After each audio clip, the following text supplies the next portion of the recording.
I'm going to teach you a technique that you can use that uses math to determine who's winning or losing a game of chess. This is very simple and easy to do, but not very many people do it. Here's how it works. Instead of calculating the pieces, so queen for queen, rook for rook, bishop for bishop, like most people do, in this position, you'd come to the conclusion that it's an equal position, right? What we're going to do instead is count up the number of squares that each of the major pieces is controlling. Okay, so we're going to ignore the pawns. And for example, let's start with the queen. This white queen is controlling 1, 2, 3, 4, 5, 6, 7, 8, 9, 10, 11, 12 squares. 12 squares for the white queen. How about the black queen? Well, 1, 2, 3, 4, only 5 squares. So you can see 12 to 5. White is doing better there. How about this bishop? Well, bishop's going 1, 2, 3, 4, 5, 6, 7, 8, 9 squares for the white bishop. How about the black bishop?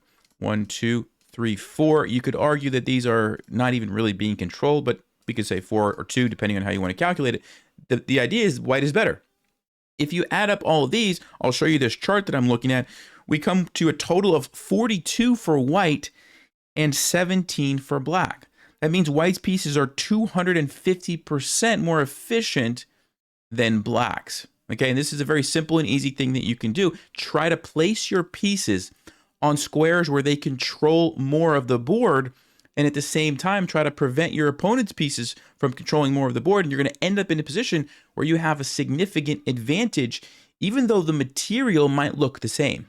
Okay, this is very, very powerful. So let's jump to the beginning of this game and see how we ended up here and how did white create these advantages as the game went on. This is episode 27 in a series where we're going through this book, Logical Chess, move by move. This was a very interesting game and really demonstrates how small positional advantages can accumulate over the course of the game, and ultimately you end up in a winning position. D4, D5, we have a queen's gambit, and black declines the gambit. They don't accept, they just try to support the pawn on D5. Knight F3, Knight F6, Bishop G5, Bishop E7. Both players are doing a great job of developing their pieces. Now, one thing I want to point out, a lot of beginners in this position right here, I'm actually going to flip the board for this one. A lot of beginners in this position, as soon as they see the bishop here pinning their knight, they start to get uncomfortable, okay? And some players are so bothered by this that they're like, no, I don't want to deal with this. Let me go H6, let me go G5. I just got to get that bishop out of there at all costs. And yes, you do get rid of the pin, which is one thing, and you gain a little bit of space, which is not always a bad thing, but the problem is you've created weaknesses around your kingside, and if you're going to castle there now, your king is not going to be safe. So then you have the problem of, well, where do you put your king? Do you just stay in the center, which is usually not a good idea? Do you try to castle queenside, which is more difficult to do because you have to get 3 pieces out of the way, and you also have to worry about this and the C file is open? You really don't have a great place for your king. Okay, that is why this is generally not the best strategy. Of course, there are exceptions, but a lot of beginners will do that. In reality, the best thing to do a lot of times is just Bishop E7. Okay, just put the bishop there. You break the pin that way. This is how most strong players are going to deal with this pin on their knight. Okay, all right, let's go back to white's perspective. I just wanted to kind of point that out. So E3, castles, knight C3, everybody's developing their pieces, getting the king to safety. Nothing is really happening here. Knight to D7, important move. Okay, notice black does not play knight C6 because knight C6 would block the C pawn. And when you're playing these queen pawn openings, you really don't want to block the C pawn. Notice what white did. They played the queen's gambit, so this pawn is already forward. Now they can put the knight behind and they're fine. So black doesn't want to do that, essentially. So knight B to D7 is a good move. Queen C2, very powerful square for the queen. Notice it's controlling this diagonal, controlling E4, even attacking here in some cases, and clearing the way. Maybe your rook's going to come to D1, or maybe you're just going to castle and you want your rooks to be connected, but regardless, that's a very nice square for the queen. Black plays C6. Now, generally, you want to be looking for these more aggressive moves like C5. Although Stockfish says that both of these are actually about equal, you can really get away with either of them. I think C6 is just very passive. It's nothing wrong with it, but generally speaking, you want to look for the opportunity to strike as pretty early in the game, essentially. Okay, so Bishop D3, now black takes. This is a smart thing that black did here. They waited to capture this pawn until this bishop moved, because they know that once they take, the bishop's going to recapture it. So by doing it this way, you essentially caused white to waste a move. White had to spend 2 moves to get the bishop there. As you know, if you imagine if black would have just taken it right now, white simply goes there, black plays C6, we get the same position, except now it's white's turn. White would get an extra move for free. Okay, but going back to the game, they waited. Now we have this position is black's turn. Okay, All right, so here black plays knight to d5, and they're trying to initiate some trades. If you are cramped and in a tight position where you don't have a lot of space, usually trading is going to free up the position and make it easier to play. So that is what black is doing. Now, I have a question for you guys watching at home. Should you take this bishop, or should you retreat to f4 with your bishop? Which move do you think is best, and why? If you had a chance to think about that, the best move is actually to take the bishop. And the reason we don't want to go back to f4 is because black could simply take us. And now we end up with doubled pawns here, and more importantly, an isolated pawn on d4. This is a very easy target for black. Notice there's this half-open file. They can use their queen or their rooks to attack it. They could even use the bishop. They can blockade this square with their knight if they want to, and we have no way to chase it away. You don't want to give yourself isolated pawns like this unless you're getting something good in return. In this case, we are not, and so that is why taking this is actually a better move than bishop to f4. Okay, so congratulations if that's what you chose. So black recaptures, and white castles, gets the king to safety, and black plays the move b5. All right, so this is kind of a critical moment in the game, I would say, and there's quite a few moves that white could play, but one of them is the best, and it stands out above the rest. Which move would you play? And then we'll talk about what the best move actually is in this position. All right, well, obviously you need to notice that your bishop is under attack, and so I think a lot of people are going to be tempted to simply move the bishop away, okay? But what you want to ask yourself is, first, whenever you see a move like this, you want to ask yourself, okay, were any weaknesses created? And what I'm thinking is, yes, this c6 pawn looks like it was created, is now a weakness that was created, okay? And I also have my queen, which is lined up on that weakness. So my brain needs to say, okay, if somehow I could move these pieces out of the way with a tempo, like with a forcing idea where black has to react, then I would be able to get a free pawn, right? The question is, how do you do that? I mean, you don't have time to just move my bishop, then move my knight, and then now I have an attack. Okay, I'll take it next move. You know, no, black will just simply defend. That's super easy, right? But what you can do is a little tactical idea. And you needed to notice that it starts with the move knight takes d5. Knight takes d5 threatens the queen. Very forcing move. Black has to respond. They don't have time to take your bishop. They have to deal with this. If they take with this pawn, well, you simply grab over here and you're happy. So they're probably going to take this way. But now do you see what we've done? We've forced a trade. Now we only have one piece blocking our queen from attacking here. And guess what? We have this nice little double attack move. We create a battery threatening here. And at the same time, we clear the way and we threaten here. It's kind of like a fork in a weird way, right? And black actually has no way to deal with both of these threats. They have to choose which pawn are they going to let you have. And white's just in a winning position. Okay, so nice little tactic. And I think a lot of people would miss that because, you know, you're just caught up with like, oh, I got to move my bishop. I just have to, right? Well, no, you don't. Maybe there's something else. That's how you want to kind of think about that. Now, in the game, white actually did move the bishop. So they didn't play the best move. Okay, they missed that little tactic. They just retreated, which is not bad. White's position is still fine, but that was available. Okay, notice they didn't go to d3 either because then you walk into this. And it's a fork. Looks like you're going to lose your bishop. But some of you are probably thinking, but wait a second, Nelson, there's a check there. Can't we just get a free pawn? The problem is you have to move your queen. Let's just say you go back.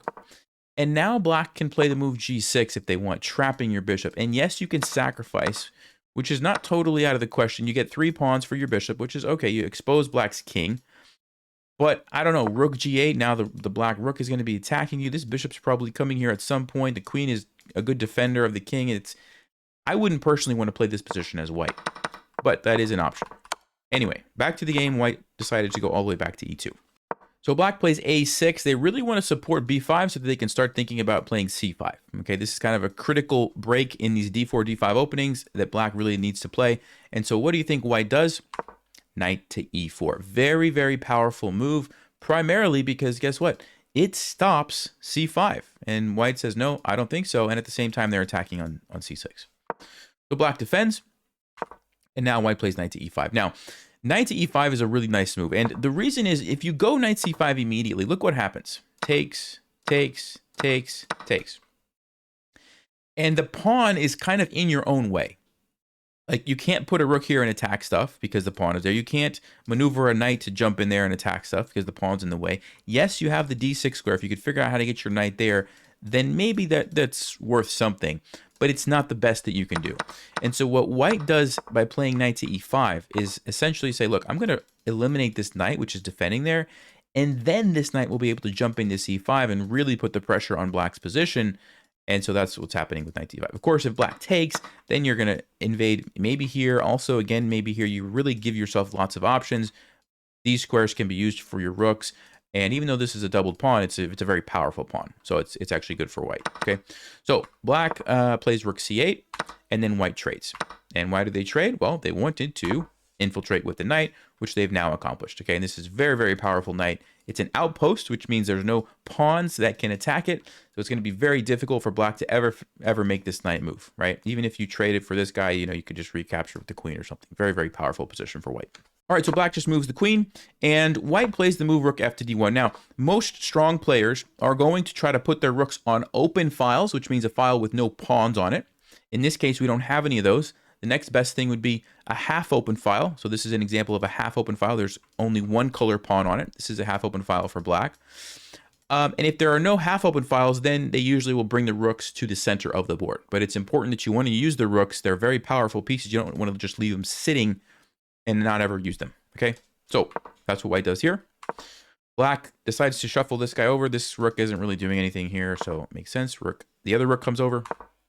Bishop goes back. There was a threat here of actually just trading and winning a pawn.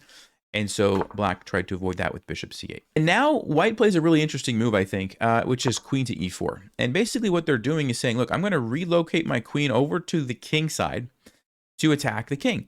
This knight is doing such an amazing job of really keeping black tied down over here. This guy's blockaded. This is under attack. There's not much for black to do on the queen side. And because of that, white says, all right, now's a good time. Let me relocate the queen over here and see what I can do to attack black's king. So knight to f6, queen to h4, queen to a5. Black is trying to create some counterplay. Now, what move would you play in this position? Well, the answer is, or the move that was played is a3.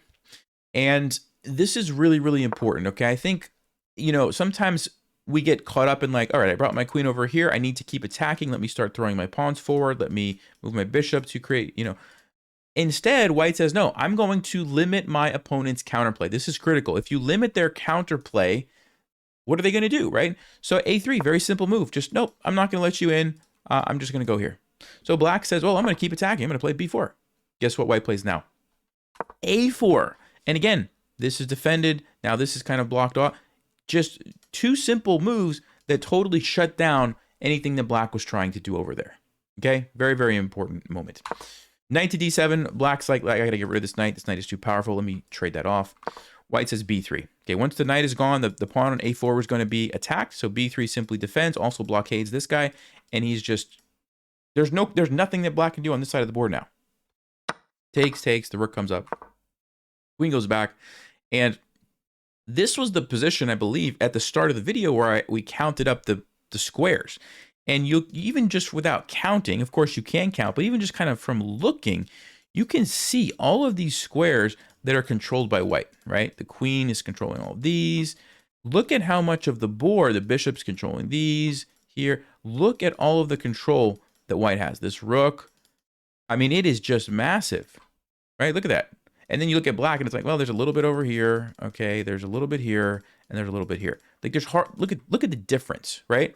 That's what the exercise at the start was talking about. Like you count up the squares. That alone should be a huge clue that white has a huge advantage. Okay, so rook to c1. Rooks go on half open files. That's what this is. Attacks the pawn. Black defends. a5, slowly but surely continuing to clamp down. Notice you've locked in the pawn here, which is very important when you have a bishop like this. You don't want to allow it to push the pawn and eventually escape sometime in the future. So white is saying, nope, going to go ahead and shut that down right away. And then they go bishop d3. They've totally clamped down, and now they switch back to the attack on the king side. Now, this is actually a very powerful move for, well, you guys tell me, why is this such a powerful move? Well, the answer is not that it threatens checkmate, okay? Because that's easy to deal with. Black could play g6 or f5 or h6, and all those moves just stop checkmate immediately. The reason this is so powerful is because after the pawns move, we've talked about this before, the king is now weak. The squares in front of the king are weak, and that is what white really is going to take advantage of, okay? So black plays g6, and white immediately jumps in, creates the threat on these light squares. Now, I have a question for you guys. Black plays rook d6. What should white's plan, or what's one of white's major ideas in this position. If you had a chance to look at that, hopefully you said pushing Harry. Okay, this is Harry the H-pawn. And if we push Harry all the way to H6, guess what happens? Queen G7 is checkmate. That's actually a very simple, a very easy plan, and it's very difficult for black to stop. Okay, however, this move actually was clever because the queen is about to come back over to d8. So for example, if you play h4 now, the queen's going to come back, h5, the queen goes to d8, it gets there in time. You don't have time to play h6, you have to deal with the queen, you're going to have to probably retreat or trade queens or something like that. So because of that, white says, look, I'm going to keep this idea in the back of my mind, but I'm going to just save it. And I'm going to go here right now. Now, why do you go queen e7? Well, it's attacking the bishop, which means the queen has to kind of keep an eye on that. It's attacking the rook, so black has to worry about that. But it's also kind of staying close enough that you could very easily come back here if you needed to in the future if it was going to lead to a checkmate. So just really creating all these weaknesses, controlling all these squares, and black is just running out of options. Okay? So black plays the rook over to defend, and now white continues with the h-pawn now that they've really made it more difficult for the black queen to come over and defend. Rook to d7, queen goes back to f6. Queen does go back because it wants to slide over and, you know, be able to defend, and white plays the move bishop to e4. So notice what they're doing. They're constantly creating these threats on different areas of the board wherever it makes the most sense, right? And obviously this is hard to do if you're a beginner, right? It's hard to know exactly where you should create those weaknesses, but you want to get these ideas in the back of your mind of like, you don't always have to stick to one plan, right? I see so many players, they just get fixated on an idea, on a plan, and they think that like, well, this is the only thing that could possibly happen here, right? Like I just have to keep pushing my pawn. No, it's okay to like go back and forth, right? You do one thing, then you do something else, then you do something else, and you just keep going until you get the right moment, essentially. So that's what's happening here. White is continuing to keep the pressure because if you keep the queen tied up here, it's not able to come and defend over here, essentially, right? Black plays the move queen e8. What move should you guys play? Well, if you said bishop takes c6, I need you to write in the comments, I got tricked. Just say I got tricked or something like that. This was actually a sneaky little trap that black plays. And this is why chess is very difficult, because here we are on move 32. White has completely outplayed black. Move after move after move. You get into a great position.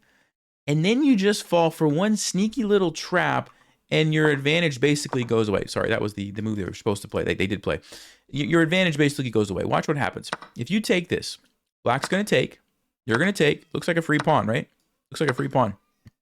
But now you've lined up on the discovered attack on your rook, and rook takes d4. And all of a sudden, black is back in the game. Because if you just take this, they take you, their queen's coming in. And you don't have time to like go for checkmate because this guy's going to start... I guess it's just going to be a draw or something. Queen h6 attacks here. It's not good. There's even queen c7 check. Black's going to probably get a draw. Okay. That is how fast your advantage can just disappear if you fall for a little trick. So, the best move in what was played in the game, h5. White says, look, I'll take that when I'm ready. Okay, I've got the pressure. It's not going anywhere. Let me go ahead and create some threats over here that are going to really put black in a bind. Okay, rook goes back to d8. I think to allow the queen to defend was the idea. And now white plays a nice move, which is, if you want to pause, you can pause. Now it's bishop takes c6. And it's so crazy, right? Because earlier it looked like it was undefended and we didn't want to take it. It was a trap. Now it looks like it's defended and we take it. Why? Why? Well, black has to take, which they do. h6. In between move. This is a Zwischenzug. Instead of recapturing like black probably expected, we say, nope, I'm going to pause, threaten checkmate on g7, because you can't move your bishop away or defend it. You don't have time. You just get checkmate. You have to deal with this, and then I'll take it back when I'm ready. Okay, so black goes for king f8, trying to get a little bit tricky and escape this way. It's not checkmate anymore because the king would run. And so if you want to pause, how did white kind of finish off the game from here? Well, the move is rook takes c6. Simply grab that, black recaptured, and you take. And the idea is that if the queen takes you, you have a winning endgame. Okay, you can simply go queen d6 check, grab a pawn, and this is going to be too powerful. Black's not going to be able to stop this guy. Okay, so what happened in the game was rook to d7. And if you would like to pause, work on your tactics a little bit, how do you finish off the game here as white? Well, it's funny, when I plugged this into the engine earlier, it said like mate in, let me see if I have it here. Mate in like 50 something. Yeah, I have this screenshot out here. I'll throw it up on the video. Mate in 56 is what it said if you play queen g7 check. But you don't have to actually find a checkmate. You can win a lot easier. What was played in the game was rook c8, pins the queen, and the idea is that when the queen takes, there is a simple skewer, and you win the queen, and you win the game. There's also this really nice line that was shown in the book. Check. I'm sorry, not check on check on g7. Excuse me. Check on g7. King goes here, and rook takes e6. Look at this. This is an amazing move because you can't take it with the pawn because it's pinned. If you try to retreat, you lose your queen, and if you take with the king, checkmate with the queen. Look at that pattern that we've seen. Whenever the queen is attacking the king, it's always the knight move away that you need to make sure are covered. They are, and it's just a simple checkmate. So super nice game there. I don't know what the mate in 56 was all about. I think it was if the king runs, there's mate in 56 from here or somehow.